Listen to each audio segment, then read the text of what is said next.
Alhamdulillah wa syukrulillah asyhadu an la ilaha illallah wahdahu la syarikalah wa asyhadu anna Muhammadan abduhu wa rasuluh. Bab baru sekarang, babur riba. Nomor hadis 849. Bismillahirrahmanirrahim.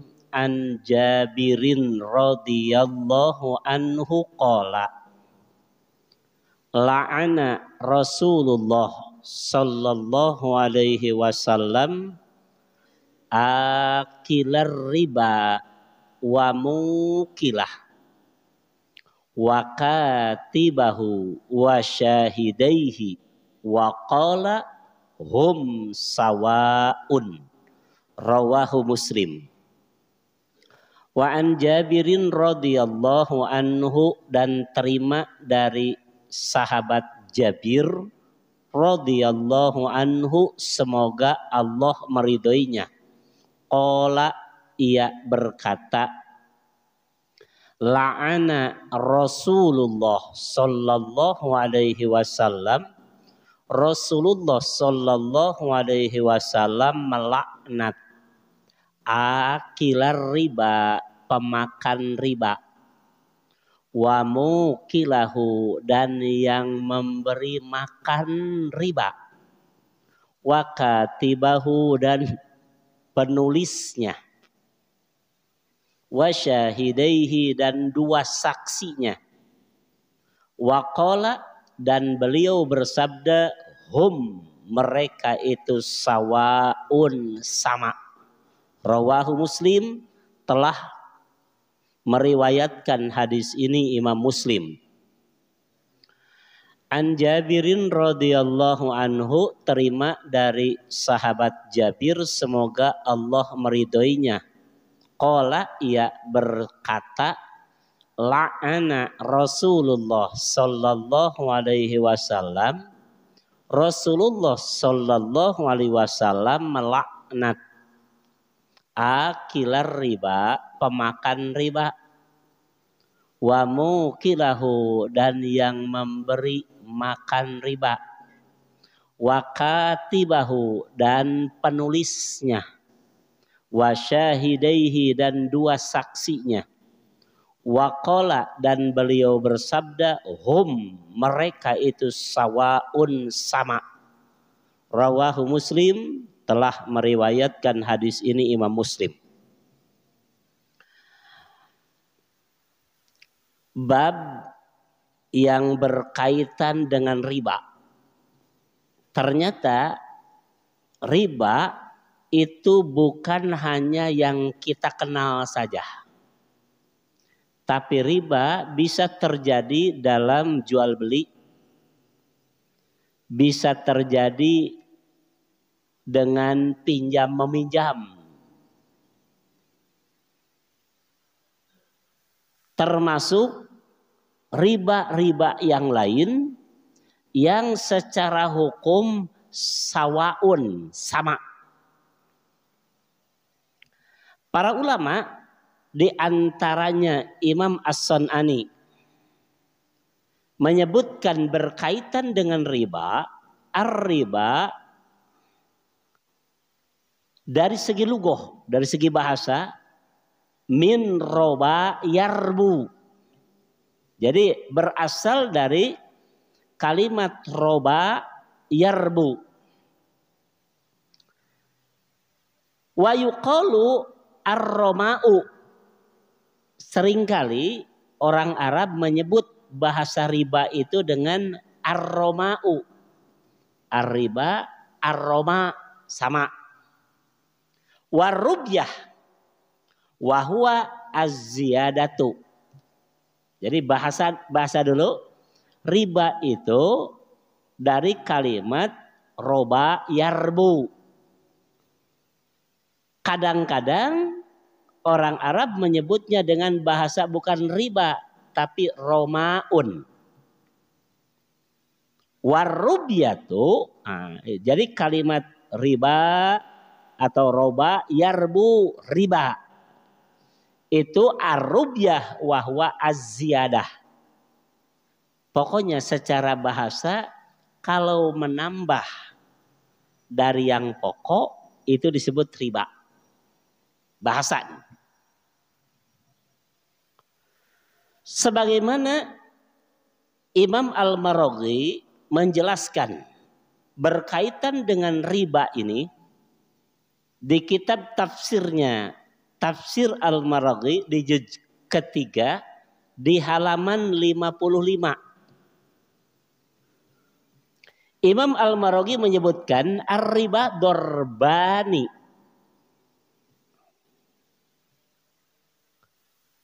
Riba itu ada dua macam. Yang pertama riban nasi'ah waribal fadli. Ada riba yang disebut riba nasi'ah, ada yang disebut ribal fadli. Pal awalu, nah yang akan kita jelaskan di sini riba yang berkaitan dengan bab ini adalah riba yang pertama. Jadi bukan riba fadlin, tapi riba nasi'ah. Ini yang akan diterangkan di sini. Pal awalu, kata Imam Al-Maraghi, adapun riba dengan bentuk yang pertama, riba nasi'ah, yakunu bi ikradin qadrin muayyanin minal mal. Seringkali terjadi seseorang meminjamkan dalam bentuk harta dengan ukuran yang tertentu.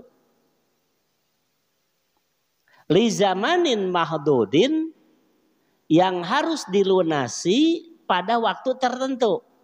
Jadi barangnya tentu, ya pelunasannya pun ditentukan. Kasanatin, misalkan harus lunas 1 tahun, au syahrin atau lunas 1 bulan. Ini ketentuannya. Meminjamkan sesuatu dengan ukuran yang tertentu dengan ketentuan pelunasan tertentu. Misalkan harus lunas 1 tahun, sebulan, seminggu, begitu. Ma'ashtirati ziyadah. Nah ini yang harus diperhatikan.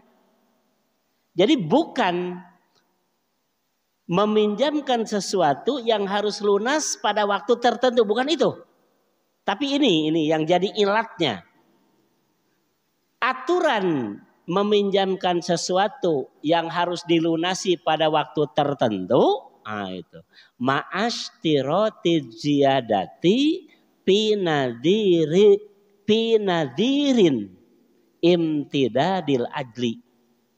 Dengan syarat jika menangguhkan harus memberi tambahan. Coba perhatikan. Jadi ini masalahnya ya. Jadi bukan kita pinjam lalu dikredit, bukan itu masalahnya. Tapi adanya syarat jika nanti jatuh tempo harus dilunasi, tidak bisa. Maka ada syarat az-ziyadah, menambah dari utang pokok. Wahual mustamalul an fil masarifil maliyah, dan inilah yang dipakai orang-orang sekarang untuk mengembangkan harta. Sekarang ini zaman siapa ya? Imam Al-Maraghi sudah menyebutkan seperti itu. Ini cara yang dilakukan orang untuk mengembangkan harta. Ini di zaman Al-Maraghi sudah seperti itu. Jadi bukan sekarang. Tapi dulu sudah menyebutkan di zaman ini gitu. Artinya sejak dulu sudah ada seperti itu. Nah, secara hukum bagaimana agama menetapkan hukum mengenai riba yang tadi. Jadi ingat, minjam sesuatu yang harus dibayar lunas pada waktu tertentu. Tapi kalau tidak bisa membayar jatuh tempo, ada syarat harus menambah. Bahasanya apapun, bunga, fee, administrasi, ya, denda, ya, apapun namanya, ya, kumamun karumasaan, sarua, apapun bahasanya, tapi dengan syarat menambah dari utang pokok karena penangguhan waktu, maka inilah yang disebut nasi'ah. Makanya Imam Abdurrahman Al-Basami dalam kitabnya Taudhihul Ahkam, beliau menyatakan secara hukum nih, riba nasi'ah, yang disebut riba nasi'ah yang diantara bentuknya seperti tadi, ya, nyicil, kalau tidak bisa bayar cicilan pada jatuh tempo, wayahna harus menambah dari utang yang pokok. Ya, nyicil naon we? Mobil, motor, rumah, ya, termasuk nanti pakaian. Apapun yang dicicil, kalau ada ketentuan seperti itu, itulah yang disebut riba nasi'ah, yang secara hukum Imam Abdullah bin Abdurrahman Al-Basami menyebutkan haroma, diharamkan bil kitab, melalui Al-Quran, was sunnah, melalui sunnah, melalui hadis, wal ijma, menurut ijma, wal kias, dan kias. Jadi diharamkan, ya, baik dalam kitab, dalam sunnah, secara ijma para ulama, dan secara kias. Riba nasi'ah itu hukumnya haroma, diharamkan. Malah Imam Abdullah bin Abdurrahman Al-Basami menyebutkan aktsaru masailil muamalat al-mamnu'at. Kebanyakan urusan-urusan muamalah yang terlarang dalam agama tarji'u ila salasati qawaid. Kembali kepada 3 kaidah, ya, 3 penyebab. Di antaranya apa? Qawaidur riba, lantaran muamalah itu ada ribanya. Wa qawaidul gharar, lantaran muamalah itu ada tipuannya, gorornya. Seperti yang kemarin, menjual apa? Sapi atau kambing yang susunya tidak diperas, dibiarkan saja biar kelihatan gemuk begitu. Nah, ini ada unsur goror. Wa qawaidul khida', dan unsur tipuan. Jadi 1, ya, riba, 2 goror, tidak jelas, yang ketiga al-khida', ada unsur tipuan. Maka muamalah bentuk apapun jika ada unsur ini, ya, 1 unsur riba, 2 unsur goror, ya, tidak jelas, untung-untungan, yang ketiga qawaidul khida', unsur tipuan, maka ini terlarang dalam agama sekalipun itu urusan muamalah. Orang mengeluarkan zakat, engkewe tungguan bulan Ramadan, dibagi-bagikan. Dia tidak mengikrarkan ini zakat, tapi dalam niat, dia berniat agar orang menyebutnya dermawan, membagi-bagikan harta begitu. Padahal yang dibagikannya zakat. Ini ada unsur khida'. Jangankan ibadah, muamalah saja tidak boleh. Begitu. Nah, makanya ini kaidah-kaidah yang 3 ini jangan ada dalam urusan-urusan muamalah, apalagi dalam urusan ibadah. Tidak boleh. Makanya Allah berfirman, ya ayyuhalladzina amanu la ta'kulur riba, bahasanya ya. A'udzubillahi minasyaitonirrajim. Ya ayyuhalladzina amanu la ta'kulur riba ad'afan mudha'afatan. Makanya nanti riba yang tidak ad'afan mudha'afatan tidak apa-apa. Riba apa? Riba fadlin begitu, ya. Nah, dengan kalimat la ta'kulu di surat Ali Imran 130 ini, ya, jadi bukti dan dalil bahwa riba itu secara hukum haramun, terlarang. Apa buktinya bahwa riba haram? Karena riba itu jika dilakukan kena ancaman. Jadi sesuatu yang jika dilakukan diancam azab, diancam neraka, maka itu hukumnya jatuh dalam hukum haram. Sebagai bukti, di kitab Sunan Ibnu Majah itu bisa dilihat nomor hadis 2274 yang bersumber dari sahabat Abi Hurairah radhiyallahu an, bahwa Rasul sallallahu alaihi wasallam bersabda, ini ancaman bagi siapapun pelaku riba. Ar-riba sab'una huban. Kata Nabi, riba itu terdiri dari 70 pintu. Aisaruha, yang paling ringan di antara riba itu. Jadi tahapannya itu ringan, terus meningkat sampai yang paling berat begitu. Kecil terus sampai yang paling besar. Maka yang terkecil, yang paling ringan riba dilakukan oleh seseorang, maka dosanya setara ayan kihar rojul ummah. Setara dengan seseorang yang menjinahi ibunya sendiri. Etate aisaruha, yang paling ringan. Di hadis Ibnu Majah yang bersumber dari sahabat Abdullah bin Mas'ud, bahasanya agak beda sedikit. Ar-riba salasatun wasab'una baban. Riba itu terdiri dari 73 pintu.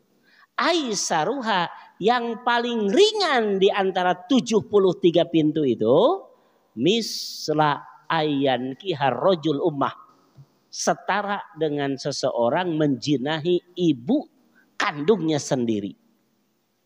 Ini yang pertama. Ini membuktikan bahwa riba itu benar-benar terlarang dan secara hukum haram. Ini ancamannya. Bukti yang kedua, dalam hadis riwayat Ahmad di kitab Musnad Ahmad yang bersumber dari Abdullah bin Handhalah. Qala, ia berkata, qala Rasulullah sallallahu alaihi wasallam, Rasulullah sallallahu alaihi wasallam bersabda, dirhamur riba, 1 dirham riba. 1 dirham ini yaquluhur rajul, yang orang memakan riba itu, wa huwa ya'lamu, padahal dia tahu bahwa itu riba yang dimakannya. Beda kan urusannya tahu dengan tidak. Beda. Sekalipun akibatnya sama. Tapi secara hukum beda. Maka Rasul sallallahu alaihi wasallam menyebutkan asyaddu min sittin wa salasina janyah. Itu dosanya lebih berat daripada 36 kali zina. Mending zina, mending riba. Orang tahu ini riba, dimakan juga. Ya 1 dirham, nggak banyak makan ribanya. Itu dosanya lebih berat daripada 36 kali zina. Jadi mending zina, mending riba. Mending entong. Cuma kalau ada perbandingan yang riba dengan yang zina 36 kali, masih ringan orang yang zina dosanya, begitu. Ya. Sekalipun hadis ini ada yang mengatakan dokpun katanya. Tapi ini untuk apa ya? Kehati-hatian saja, ikhtiat begitu ya. Nah, ada lebih dari ini ancaman ya. Kalau ini dalam sunnah nih.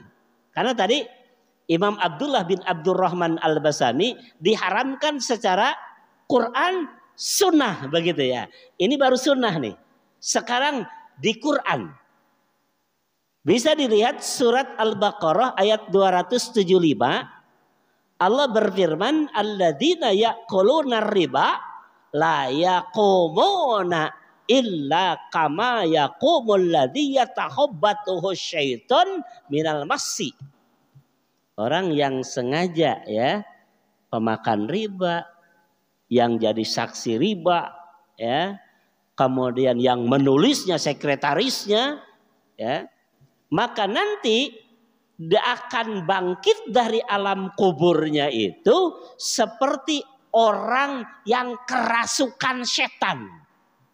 Dalam bahasa lain ya, majnunan yuhnak, seperti orang gila yang dicekik. Gogoro kanana teh begitu. Nah, ini satu ancaman benar-benar berat sekali riba itu. Nah, sehingga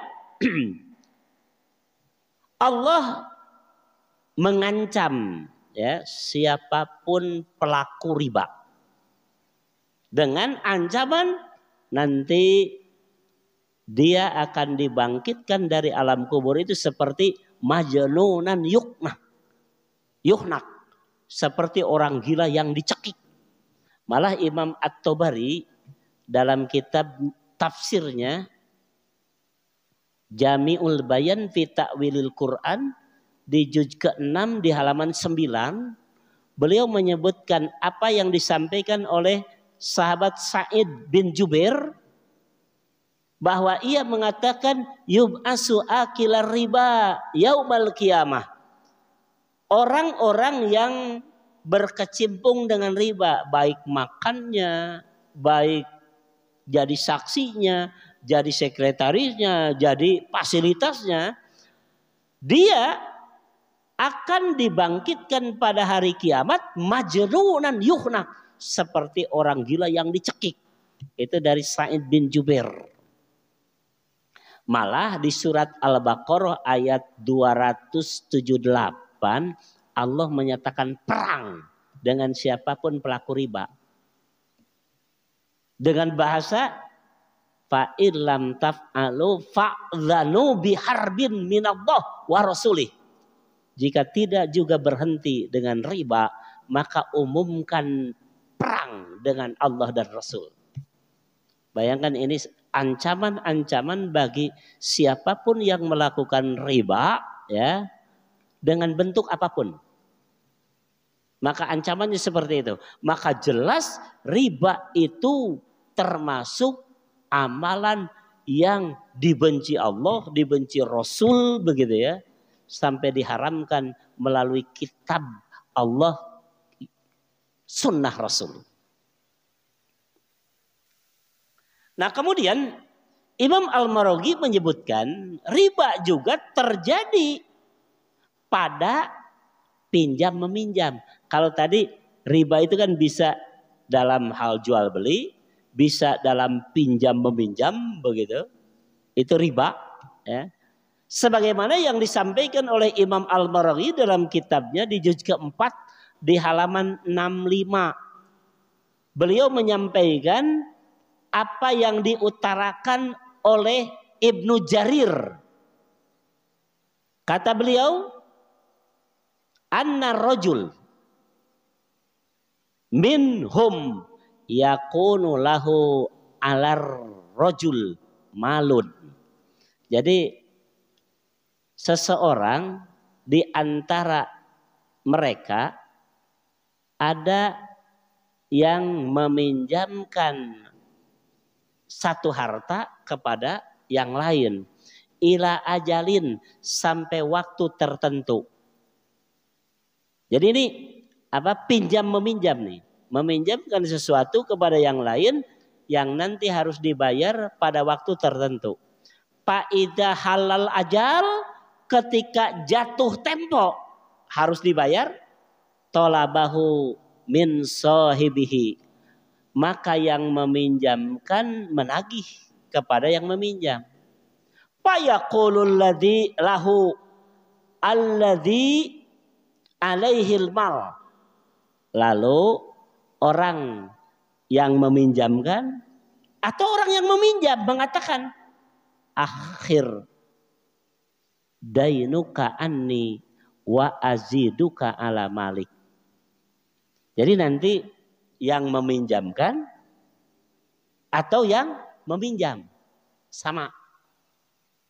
Kalau yang meminjam misalkan ngomong seperti ini, nanti saja ya, nggak bisa bayar sekarang, bulan depan saja, tapi aku tambah nanti. Satu.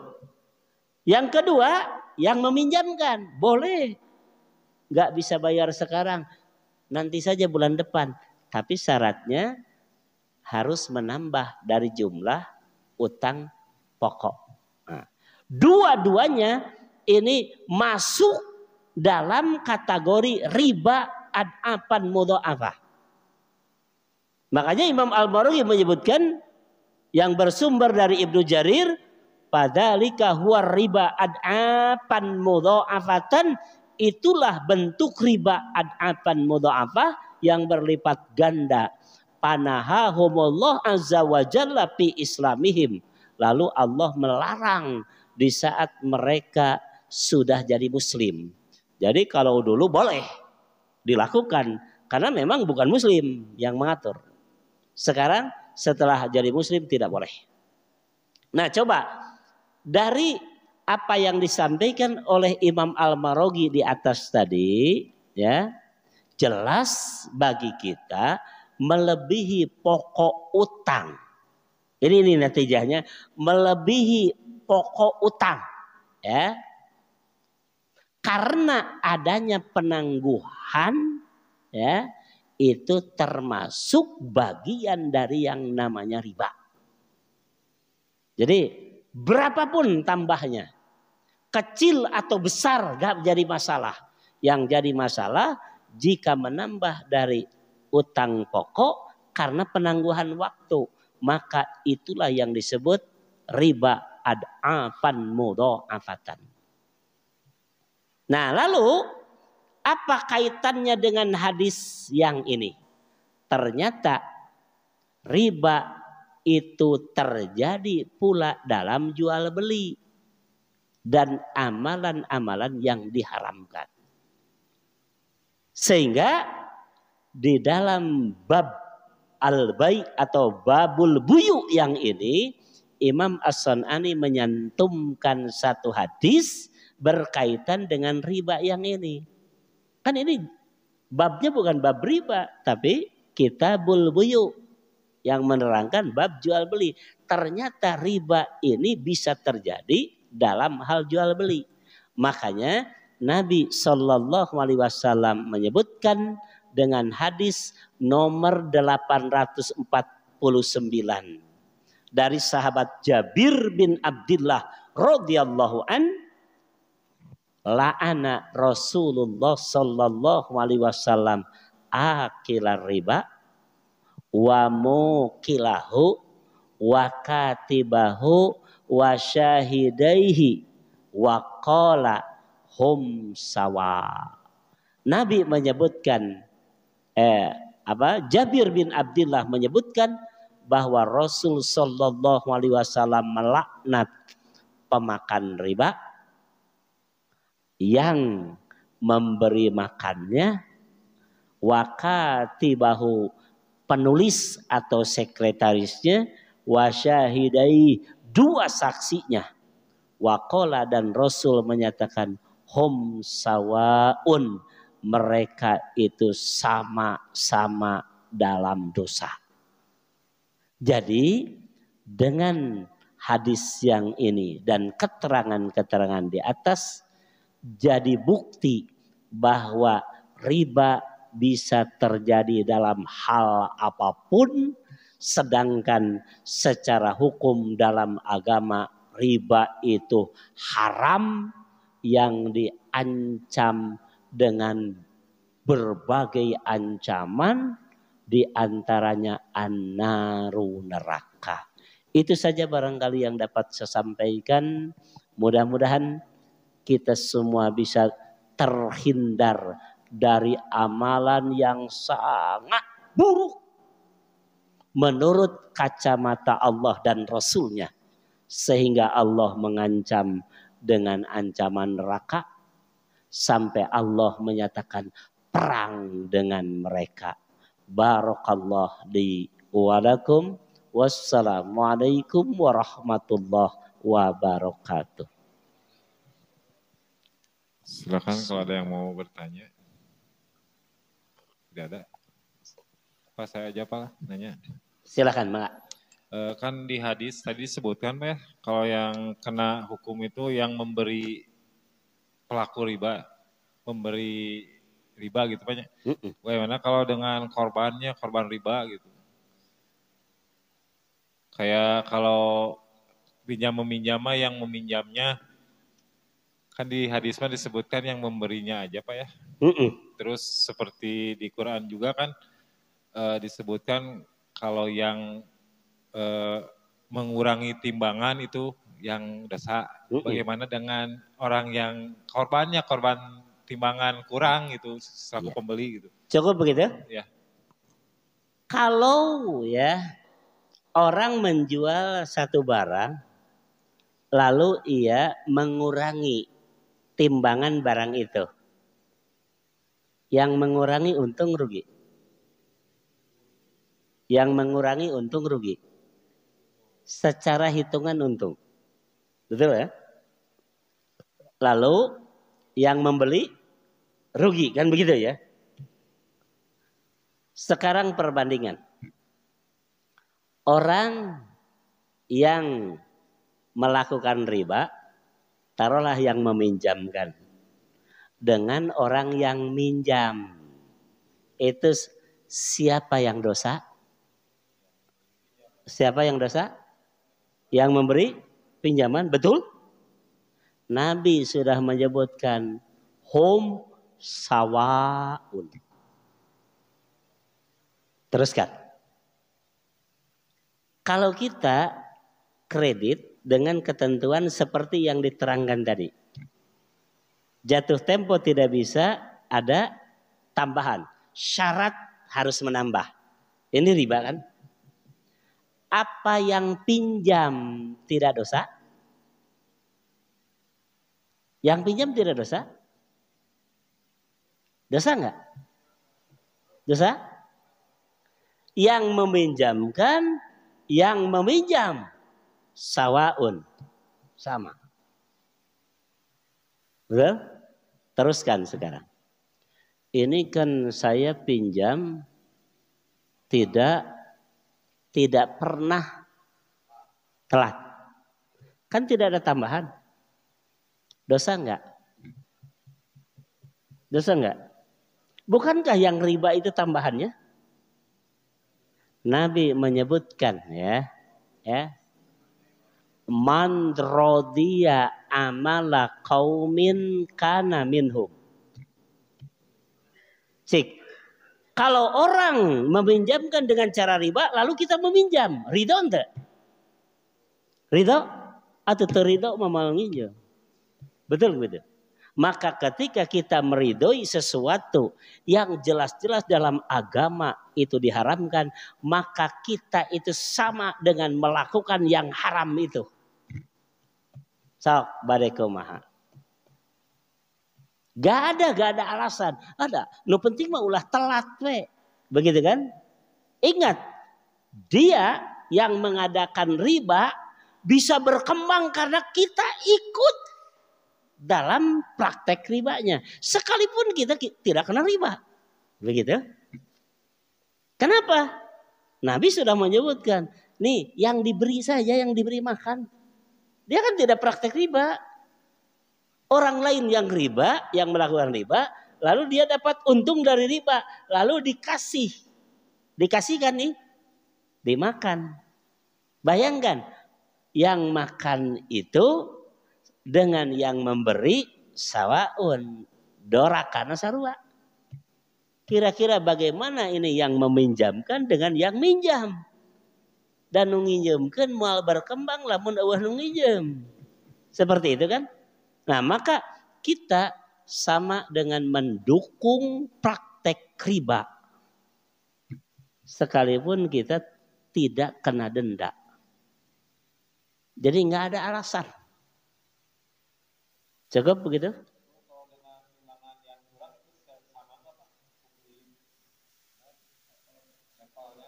Ini mah dolim ke sana kan itu. Ini kan yang menjual barang dikurangi, yang beli kena dolim ya, kena kedoliman. Itu beda secara hukum.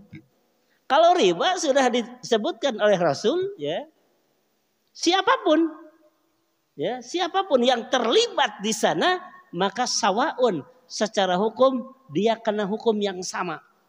Kalau tadi kan orang yang jual barang dikurangi. Dia kan ngambil untung dari kelebihan ya.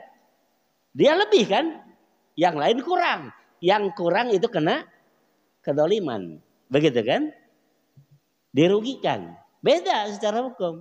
Kalau riba ya. Kalau riba ini pendukungnya, penulisnya, saksinya, wasilah terjadinya riba. Kulluhum sawa. Itu bedanya. Cukup? Boleh kalau masih. Satu lagi Pak, kalau misalkan yang meminjam, yang menjanjikan akan memberi lebih, gitu. Tapi kan nggak berhubungan dengan jatuh tempo gitu Pak. Mana nanti bayar kayak diluian lah, hitung-hitung nuhun gitu. Iya, itu kan beda. Tadi kan saya katakan, ya, dengan ada syarat, ya, bistiroti ziyadati. Ya, dengan ada syarat atau ma'astiroti ziyadati pinadirim tidadil ajli. Jadi ada syarat yang jika jatuh tempo tidak bisa melunasi, syaratnya harus menambah. Itu kan? Ini yang nggak bolehnya. Bagaimana sekarang?